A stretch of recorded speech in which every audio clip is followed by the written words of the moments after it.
జరుగుతుందో, సోషల్ మీడియాలో కానీ ఎక్కడ దాడి జరుగుతుందో మీరందరూ ప్రతిఘటించకపోతే వీళ్ళు నీరు గారిపోతున్నారు, వీళ్ళ లోపల లేదు, సత్తువ లేదు అనే మెసేజ్ వెళ్లే అవకాశం ఉంటుంది.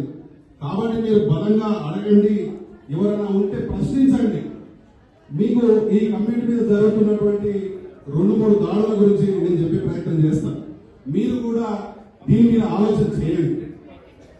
అందరూ ఏమంటున్నారంటే, మొన్న ఒక పెద్ద ఆయన ఒక పుస్తకం రాసి దానిలో అందరిలో పోల్చుకుంటే బీసీలలో 300 కాపులే ఎక్కువ అవకాశం తీసుకున్నారు, 20 సీట్లు ఎక్కువ తీసుకున్నారు 300 కాపులు అని ఒక అపవాదు చేసే ప్రయత్నం చేసి, ఇలా నేను అడుగుతున్నా, ఇక్కడికి వెళ్ళి సరే మాకు సంబంధించిన నాయకులు ఎంతమంది వచ్చి రాలేదు తెలియదు, కానీ ఈ రోజు ఆది శ్రీనివాస్ గారు ఎమ్మెల్యే గెలవడం జరిగింది.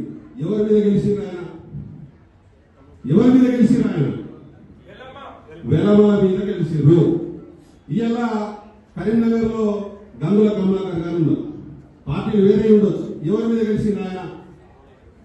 2009 ఎవరి మీద గెలిచిండు? ఆయన ఎవరి మీద గెలిచిండు? వెలమ మీద గెలిచిండు, అంతే కదా? అవునా? ఇలా బండి సంజయ్ గారు కేంద్ర మంత్రిగా ఉన్నారు, ఆయన ఎవరి మీద గెలిచిండు? 2014లో 2019లో ఎవరి మీద? అంతేనా?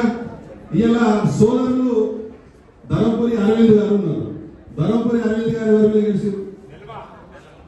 అంతేనా?